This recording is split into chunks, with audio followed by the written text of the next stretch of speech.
धमतरी में आवारा कुत्तों का आतंक देखने को मिल रहा है। बताया जा रहा है कि एक वृद्ध महिला जो कि बाइक में सवार होकर ग्राम कंडेल जा रही थी, इतवारी बाजार के पास आवारा कुत्ते ने दौड़कर महिला का पैर पकड़कर उसे काट लिया। जख्मी हालत में महिला को धमतरी के जिला अस्पताल में भर्ती कराना पड़ा। बता दें कि कुत्ते के काटने से अब तक 5 लोग जख्मी हो चुके हैं। सीआरपीएफ के जवान किशन पासी का राजकीय सम्मान के साथ भालूमाड़ा में अंतिम संस्कार किया गया। बता दें कि Kishan Pasi CRPF GP battalion Raipur में सब इंस्पेक्टर के पद पर कार्यरत थे और उनका स्वास्थ्य काफी समय से खराब चल रहा था। ड्यूटी के दौरान उनका निधन हो गया। उनका पार्थिव शरीर मुंबई से रायपुर हवाई मार्ग से लाया गया। रायपुर से सड़क मार्ग से उनके निजी निवास भालूमाड़ा उन्हें पहुंचाया गया। सांसद संध्या राय ने भिंड रेलवे स्टेशन का निरीक्षण किया। आपको बता दें कि भिंड रेलवे स्टेशन पर अमृत योजना के तहत नवनिर्माण हो रहा है। सांसद ने बताया कि स्टेशन पर 5 ठेकेदार अलग अलग काम कर रहे हैं, जिनमें ओवरब्रिज, प्रतीक्षालय और गुड शेड का निर्माण शामिल है। निरीक्षण के दौरान सांसद ने ओवरब्रिज के निर्माण का जायजा लिया। इस दौरान उन्होंने अधिकारी, कर्मचारियों और ठेकेदारों को फटकार लगाई। इंदौर में परशुराम कल्याण बोर्ड के अध्यक्ष विष्णु राजौरिया का एक बयान सोशल मीडिया पर वायरल हो रहा है। परशुराम कल्याण बोर्ड ने घोषणा की कि जो भी ब्राह्मण युगल 4 बच्चे पैदा करेगा उन्हें 1 लाख रुपए का इनाम दिया जाएगा। बोर्ड के अध्यक्ष विष्णु राजौरिया ने इस फैसले का बचाव करते हुए कहा कि अगर ब्राह्मण कम बच्चे पैदा करेंगे तो गैर हिंदू लोग देश पर कब्जा कर लेंगे। महाकुंभ में पुण्य के भागी बनने के उद्देश्य से तमाम सनातनी अन्य राज्यों से प्रयागराज के महाकुंभ नगर में प्रवेश कर रहे हैं। आगंतुकों की रिकॉर्ड संख्या लगभग 1 करोड़ पर पहुंच गई। अभी भी श्रद्धालुओं का आना जाना लगातार बना हुआ है। कुछ बुजुर्ग श्रद्धालु इस भारी भीड़ और अव्यवस्थाओं के कारण परेशान हैं। भारी भीड़ के चलते बुजुर्गों को आने जाने में दिक्कतें हो रही हैं। अलीगढ़ मुस्लिम विश्वविद्यालय के केमिस्ट्री विभाग के प्रोफेसर रियाजुद्दीन को वाइस चांसलर नईमा खातून ने निलंबित कर दिया। बता दें कि प्रोफेसर रियाजुद्दीन पर आरोप लगाते हुए केमिस्ट्री विभाग के एसोसिएट प्रोफेसर डॉक्टर इसाक ने शिकायती पत्र दिया। उनका आरोप था कि रियाजुद्दीन ने उनकी छवि और चरित्र पर आपत्तिजनक टिप्पणी कर वायरल किया। अब इस मामले में प्रोफेसर रियाजुद्दीन को नोटिस जारी करके जवाब मांगा गया, जिसका जवाब नहीं देने पर उन्हें सस्पेंड कर दिया गया। वहीं मध्य प्रदेश में एक बार फिर मौसम बदला है। सोमवार सुबह मध्य प्रदेश के ज्यादातर हिस्सों में बादल छाए रहे, तो भोपाल में कोहरे के साथ फुहार भी गिरी। मौसम विभाग ने मकर संक्रांति पर भी इंदौर उज्जैन संभाग में बादल और बूंदाबांदी के आसार जताए हैं। मौसम विभाग के मुताबिक पश्चिमी विक्षोभ एक्टिव होने से मौसम का मिजाज बदला रहेगा। इससे पहले रविवार को बैतूल, दमोह, रीवा, सतना और उमरिया में बारिश हुई। मध्य प्रदेश सरकार धार्मिक नगरों में शराबबंदी को लेकर विचार कर रही है और अब जल्द ही आबकारी नीति में बदलाव किया जा सकता है। अब इसे लेकर कांग्रेस का कहना है कि सरकार को इसकी शुरुआत उज्जैन से ही करनी चाहिए। सबसे ज्यादा पवित्र और बड़ी धार्मिक नगरी उज्जैन ही है और धार्मिक नगरी ही क्यों, पूरे प्रदेश में सरकार को शराब बंद कर देना चाहिए। इस पर बीजेपी ने भी पलटवार। कौशाम्बी जिले में कोहरे के चलते सब्जी से लदी पिकअप गाड़ी अनियंत्रित होकर हाईवे पर पलट गई। इससे पीछे से आ रही रोडवेज बस भी पिकअप से टकरा गई। हादसे में बस सवार यात्री बाल बाल बचे, तो वहीं सूचना के बाद मौके पर पहुंची पुलिस ने पिकअप गाड़ी को हाईवे से हटवाकर यातायात बहाल करवाया। घटना सैनी कोतवाली क्षेत्र के डोरमा नेशनल हाईवे नंबर 2 की बताई जा रही है।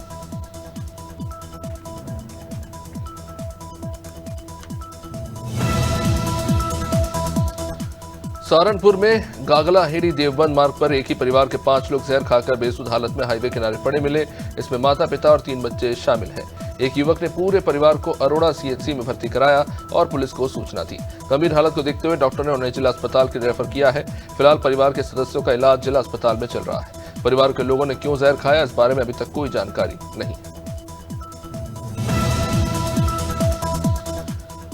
संतनगर थाना क्षेत्र के दीपनगर नगर पटेरा स्थित अम्बेडकर पार्क में लगी डॉक्टर भीमराव अंबेडकर की प्रतिमा को कुछ लोगों ने गिरा दिया। इस सूचना पर पहुंची पुलिस ने प्रतिमा की मरम्मत कराई और मूर्ति को वापस से स्थापित करवाया। वे मामला दर्ज कर अब आरोपियों की तलाश की जा रही है। क्षेत्र में शांति और कानून व्यवस्था की स्थिति फिलहाल सामान्य है। छत्तीसगढ़ में छेड़छेड़ा पुनीत पर्व के कारण धान खरीदी बंद रही, लेकिन फिर भी सोसाइटी में धान का उठाव जारी रहा। वह सहकारी समिति मर्यादित शुभिया में अचानक बारिश होने लगी। हालांकि सोसाइटी के कर्मचारियों ने सुबह ही धान को पूरी तरह कैंप में कवर कर लिया था, जिससे धान को कोई नुकसान तो नहीं पहुंचा है। बता दें कि अब तक सोसाइटी में 74,930 क्विंटल धान की खरीदी की जा चुकी है। गंजबसोदा में जैन समाज की त्रिदिवसीय बेदी प्रतिष्ठा महोत्सव की तैयारियां जोरों पर है। ये महोत्सव 15 जनवरी से शुरू होगा, जिसमें देश भर से साधु संतों का आगमन हो रहा है। बता दें कि मिलन गार्डन में होने वाले कार्यक्रम के लिए 84 फीट चौड़ा और 200 फीट लंबा समवश शरण मंडप तैयार किया गया। इसमें सभी कार्यक्रम संपन्न होंगे और इसे भव्य बनाने के लिए नगर के सभी जैन मंदिरों पर आकर्षक सजावट की गई है। वहीं प्रयागराज महाकुंभ में पहले दिन पौष पूर्णिमा के मौके पर 1 करोड़ से भी ज्यादा श्रद्धालुओं ने संगम में जाकर डुबकी लगाई। इतनी बड़ी संख्या में एक स्थान पर लोगों को देखकर विदेशी मेहमान भी अचंभित रह गए। पिछले 4 सप्ताह से भारत का भ्रमण कर रहे ऑस्ट्रेलियाई नागरिक एलेक्स भी महाकुंभ को देखकर रोमांचित और काफी आश्चर्यजनक रहे। प्रयागराज पहुंचे एलेक्स ने कहा कि काफी अद्भुत है।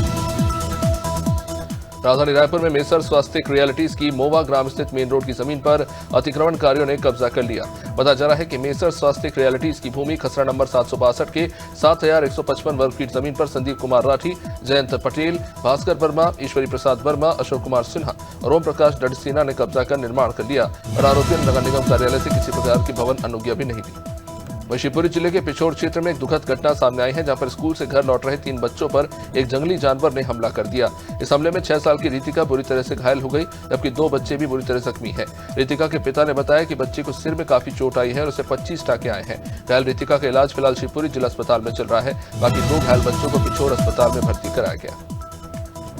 दिल्ली पुलिस की क्राइम ब्रांच के मुताबिक सत्येंद्र एक्सटॉर्शन का धंधा अपने एक और साथी अजय के साथ मिलकर शातिराना तरीके से चला रहा था। क्राइम ब्रांच की माने तो ये अपना टारगेट सेट करने से पहले एक डिटेक्टिव एजेंसी को हायर किया करते थे और इसी के जरिए वो टारगेट की सारी जानकारी इकट्ठा करने के बाद टारगेट को बताते थे कि उसकी सारी जानकारी उनके पास है। इसके बाद ये लोग टारगेट से एक्सटॉर्शन की डिमांड करते थे। हरदोई के कोतवाली शाहबाद इलाके में एक युवक ने फांसी लगाकर आत्महत्या कर ली।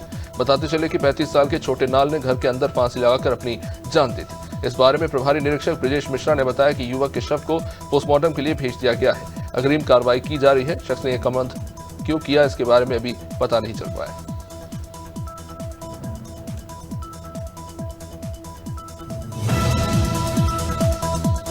अगर आप डॉक्टर किराए पे देते हैं तो ट्रैक्टर किराए पर देते हैं तो जरा सावधान हो जाए, क्योंकि बुंदेलखंड के महोबा में ये घटना हुई है, जहां पर एक ट्रैक्टर चोर गैंग सक्रिय रहा और इसको लेकर सभी हैरत में। पुलिस ने 4 महीने पहले किराए के बहाने हुए ट्रैक्टर चोरी के एक बड़े मामले का खुलासा करते हुए इस गैंग के मुख्य सरगना समेत कुल 3 आरोपियों को गिरफ्तार किया है, जो गिरोह बनाकर वारदातों को अंजाम दे रहे थे। पुलिस ने उनके कब्जे से चोरी के कुल 2 ट्रैक्टर बरामद किए। छत्तीसगढ़ के मुख्यमंत्री विष्णुदेव साय सुकमा पहुंचे, जिस दौरान उन्होंने विभिन्न विकास कार्यों का भूमि पूजन और लोकार्पण किया। बता दें कि मुख्यमंत्री ने कुल 137 निर्माण कार्यों का लोकार्पण और 205 जगहों से जुड़ा भूमि पूजन किया। इस मौके पर मुख्यमंत्री ने राज्य सरकार की योजनाओं के बारे में जानकारी देते हुए बताया कि सरकार महतारी बंधन योजना के तहत महिलाओं को सशक्त बना रही है।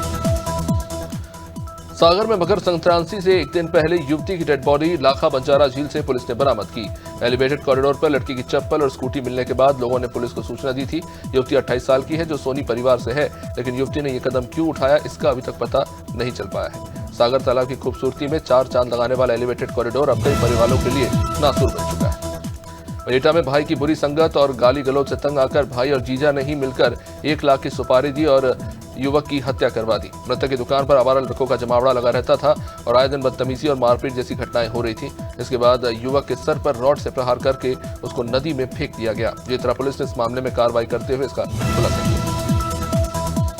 पीलीभीत के जहानाबाद थाना क्षेत्र में पड़ने वाले आईसीई रोड पर 9 जनवरी को उमाशंकर नाम के एक शख्स के साथ लूट की घटना हुई थी, जब अपने जन सेवा केंद्र मीरपुर से अपने गांव कल्याणपुर खास जा रहा था और रास्ते में गांव अड़ासेई के पास मोटरसाइकिल सवार कुछ लुटेरों ने वारदात को अंजाम दिया था और उसका बैग लूटकर फरार हो गए थे। पुलिस ने इन्हें गिरफ्तार कर लिया। पिछले साल सहारनपुर में और अभी कुछ दिन पहले मेरठ में एक युवक की मौत के बाद शहर भर में चाइनीज मांझे के खिलाफ अभियान चल पड़ा है। इसमें पुलिस द्वारा कई लोगों को मांझे के साथ गिरफ्तार कर जेल भेजा जा रहा है। सहारनपुर के एसएसपी रोहित सिंह सजवाड़, जिन्होंने जानकारी देते हुए बताया कि पूरे शहर में चाइनीज मांझे के खिलाफ अभियान शुरू कर दिया गया है। इन मांझा बेचने वालों को जेल पहुंचाया जा रहा है। भारतीय किसान यूनियन शंकर के जिलाध्यक्ष ओमवीर यादव से किसानों ने तहसील संभल के एक लेखपाल मोनू की शिकायत की, जो कि दत्तारपुर, घोसी और साकिन, शोभापुर और करचली से लेकर औरंगाबाद, देहरी, बागड़पुर, छोइया जैसे तमाम गांव के किसानों को डरा धमकाकर अवैध उगाही कर रहा था। बार बार मना करने के बाद भी ये मान नहीं रहा। कार्रवाई नहीं होने पर अब किसानों ने भूख हड़ताल करने की बात कही। अलीगढ़ के थाना बन्ना देवी क्षेत्र में नुमाइश ग्राउंड के पास एक्टिवा और बाइक की टक्कर में बाइक सवार महिला सहित 3 लोग घायल हो गए। घायलों को उपचार के लिए जिला अस्पताल में भर्ती कराया गया, जहां डॉक्टर ने एक की हालत गंभीर होने पर मेडिकल कॉलेज रेफर कर दिया। शख्स देहली गेट क्षेत्र के जंगलगढ़ी में रिश्तेदार के घर में शोक समारोह में शामिल होने गया था। 3 लोग सड़क पर गिरकर बुरी तरह घायल हो गए। अम्बेडकर नगर में नगर पंचायत अध्यक्षों ने गरीबों में कंबल बांटे। इस समय ठंड का सितम जारी है, ऐसे में ठंड से बचने के लिए लोगों को कंबल बांटे जा रहे हैं। नगर पंचायत इल्फातगंज अध्यक्ष शमा परवीन और उनके पति ने गरीब तबके के लोगों को 1200 कंबल बांटे। मौके पर लोगों को 1200 कंबल बांटे गए।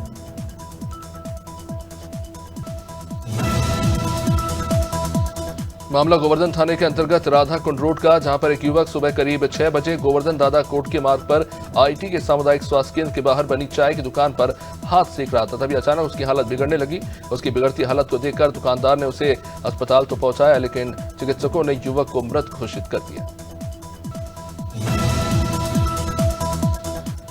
अपराध पर अंकुश लगाने के लिए पुलिस द्वारा सख्त कदम उठाए जा रहे हैं। राजधानी में ज्वेलरी शॉप पर हुई लाखों की चोरी से हड़कंप मचा हुआ है।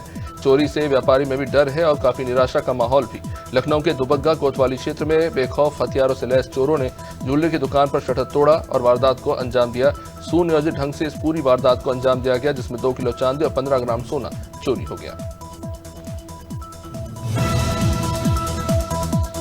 मुरादाबाद में एक महिला हाथों में पति का पोस्टर लेकर एसएसपी ऑफिस पर पहुंची। महिला ने इस पर योगी जी से इंसाफ की मांग की है। महिला का कहना है कि उसके पति ने उसे घर से निकाल दिया और 8 महीने से उसका नंबर भी ब्लॉक करके रखा है। 6 साल के बेटे को भी घर से निकाल दिया है। पीड़िता का कहना है कि वो पति के साथ अपने ससुराल में रहना चाहती है, लेकिन पति घर में घुसने नहीं देता।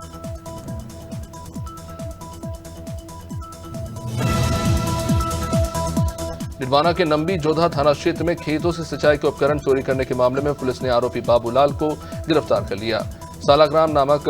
सालागारम नामक व्यक्ति ने थाने में चोरी की शिकायत की थी। उन्होंने बताया कि उनका खेत ग्राम सांडास में स्थित है। उनके खेत में लगे ट्यूबवेल से 50 फुहारे और 50 पाइप चोरी हो गए थे। हापुड़ के बाबूगढ़ कोतवाली थाना क्षेत्र में एक और शव मिलने से सनसनी मच गई। बता दें कि बीते शनिवार को नेशनल हाईवे नंबर 9 पर थाना सिंबावली क्षेत्र में आने वाले क्षेत्र में एक अधजली लाश मिली थी। 72 घंटे के अंदर दूसरा शव मिलने के बाद क्षेत्र में सनसनी फैल गई। बाद में पहुंची पुलिस ने शव को पोस्टमार्टम के लिए भेजा और जांच शुरू कर दी। शहडोल में अधेड़ की हत्या का मामला सामने आया है। 45 साल के चोखे लाल के सर पर हमला कर उसकी जान ले ली गई। पड़ोस में रहने वाले 2 सगे भाई आरिफ और छोटू ने ही मिलकर अधेड़ को मौत के घाट उतारा। बताया जा रहा है कि परिवार की महिला के साथ उसके नाजायज संबंध होने के शक के चलते इन दोनों ने मिलकर बेरहमी से शख्स को पीटा और उसकी हत्या कर दी और बाद में उसके शव को जंगल में झाड़ियों में फेंक दिया। श्रावस्ती जिले में एसओजी और पुलिस की संयुक्त टीम ने एक और नटवरलाल को गिरफ्तार किया है। पुलिस ने पेट्रोल पंप और गैस एजेंसी दिलाने के नाम पर लंबे समय से चल रहे ठगी करने वाले इस गिरोह का खुलासा किया। पेट्रोल पंप और गैस एजेंसी का लाइसेंस दिलाने के नाम पर ठगी का शिकार हुए लोगों ने पुलिस को शिकायत की थी, जिसके बाद पुलिस ने लाखों रुपए की ठगी के मामले का खुलासा करते हुए आरोपी को। सोनभद्र जिले के एनसीएल ककरी परियोजना कॉलोनी स्थित सरस्वती विद्या मंदिर इंटर कॉलेज में स्वामी विवेकानंद की जयंती के मौके पर पूर्व छात्र परिषद सम्मेलन का आयोजन हुआ, जिसमें एक प्रेरणादायक अनुभव बन गया। ये कार्यक्रम न केवल विद्यालय बल्कि छात्रों के पुराने दिनों को संजोने का भी एक खास मौका था। स्वामी विवेकानंद जयंती के अवसर पर उनके प्रेरणादायक जीवन से जुड़ी अद्भुत कहानियों से भी जीवन में कुछ बनने और करने की सीख। रामलीला मेला अपने 124 सालों में प्रवेश कर रहा है।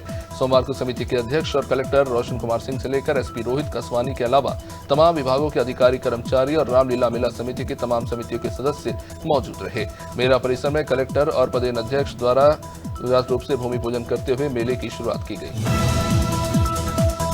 जबलपुर में एक तेज रफ्तार बस ने मोटरसाइकिल सवार युवक को टक्कर मार दी। घटना में बाइक सवार ने मौके पर ही दम तोड़ दिया। बस चालक मौके से फरार हो गया।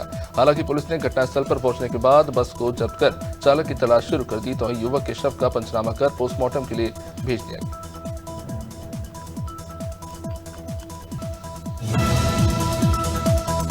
महाकुंभ के पहले स्नान मकर संक्रांति के मद्देनजर कौशाम्बी पुलिस अलर्ट पर है। जिले की सीमा पर बैरिकेड लगाकर वाहनों और संदिग्धों पर कड़ी निगरानी की जा रही है। पुलिस ने सीआईएसएफ फोर्स के साथ चौराहों और नेशनल हाईवे पर सीसीटीवी लगाकर सघन चेकिंग शुरू कर दी।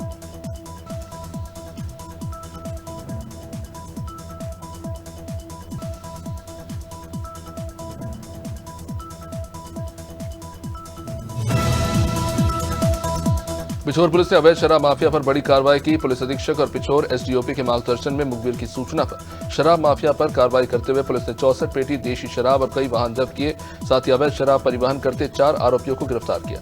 बता दें कि आरोपियों के कब्जे से 477 लीटर शराब जब्त की गई, जिसकी अनुमानित कीमत 24,24,000 बताई जा रही है।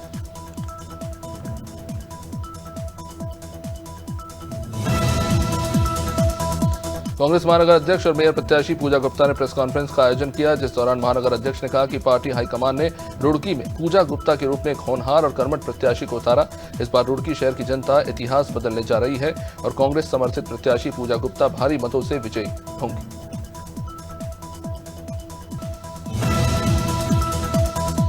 ग्वालियर जिले में पुलिस ने स्पा सेंटर पर छापेमारी की। द हीलिंग मसाज थेरेपी पर छापेमार कार्रवाई कर इसकी आड़ में चल रहे सेक्स रैकेट को पकड़ा गया। पुलिस ने मसाज पार्लर पर आपत्तिजनक सामग्री के साथ कुल 6 लड़कियों समेत 10 लोगों को गिरफ्तार किया। यह कस्टमर से 1000 से लेकर 5000 में कैश और ऑनलाइन डीलिंग करके धंधा चलाया जा रहा था।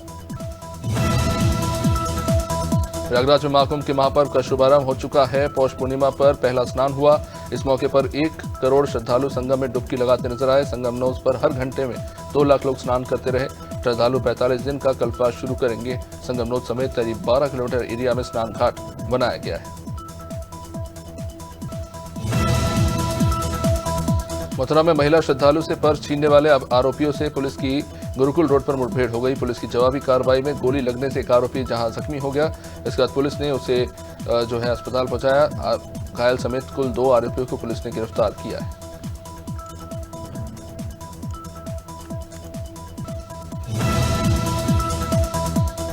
मध्य प्रदेश के मुख्यमंत्री मोहन यादव ने कहा कि सरकार धार्मिक नगरों पर अपनी नीति में संशोधन करने और धार्मिक नगरों से शराब पर प्रतिबंध लगाने की दिशा में आगे बढ़ने पर विचार कर रही है। अनेक संतों ने इसको लेकर अपने सुझाव दिए हैं। उन्होंने कहा कि हमारी सरकार इस बात पर गंभीरता से विचार कर रही है और इस मामले पर बहुत जल्द कोई फैसला हो सकता है। उत्तर प्रदेश के मुख्यमंत्री आदित्यनाथ गोरखपुर दौरे पर रहे, जहां कड़ाके की ठंड के बावजूद सीएम योगी आदित्यनाथ गोरखनाथ मंदिर में पहुंचे और जनता दर्शन में लोगों से भी मुलाकात की और उनकी समस्याओं को सुना। जनता दर्शन में एक महिला इलाज के लिए आर्थिक सहायता की गुहार लेकर पहुंची थी। मुख्यमंत्री ने कहा कि पीजीआई लखनऊ से इंस्ट्रूमेंट मंगवा लीजिए, इलाज का खर्च सरकार उठाएगी और इसके अलावा उन्होंने अधिकारियों को जनता की समस्याओं का समाधान करने के निर्देश दिए। इंदौर के प्राचीन गोपाल मंदिर में मांगलिक अनुमति के नाम पर नियमों का उल्लंघन किया गया।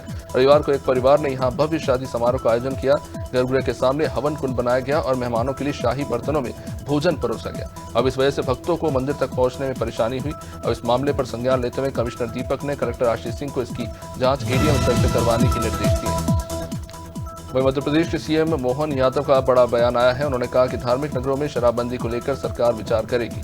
साधु संतों ने इनसे मांग की है और इस पर सरकार अब विचार कर रही है। आबकारी नीति में जल्द बदलाव किया जा सकता है। मुख्यमंत्री डॉक्टर मोहन यादव ने मीडिया से चर्चा के दौरान उन्होंने धार्मिक नगरों में शराबबंदी को लेकर यह बयान दिया। सीतापुर की सरयू नदी में एक अज्ञात महिला का शव पाया गया, जिसके बाद पूरे क्षेत्र में हड़कंप मच गया। ग्रामीणों ने घटना की सूचना पुलिस को दी। पुलिस ने तुरंत मौके पर पहुंचकर शव को कब्जे में लिया और पोस्टमार्टम के लिए भेजा। अब इस मामले को लेकर परिवार वालों का कहना है कि वह सुबह तकरीबन 3 बजे घर से बाहर निकली थी। इसके बाद ये दर्दनाक घटना हुई है। फिलहाल पुलिस इस मामले की जांच में जुटी हुई है। प्रधानमंत्री नरेंद्र मोदी ने प्रयागराज महाकुंभ के शुभारंभ और पहले स्नान के मंगलमय शुभकामनाएं दी। पीएम मोदी ने ट्वीट करते हुए लिखा कि भारतीय मूल्यों और संस्कृति को संजोने वाले करोड़ों लोगों के लिए महाकुंभ प्रयागराज में शुरू हो चुका है, जो आस्था, भक्ति और संस्कृति के पवित्र संगम में अनगिनत लोगों को एक साथ लाएगा। पीएम ने कहा कि महाकुंभ भारत की कालातीत आध्यात्मिक विरासत का प्रतीक है।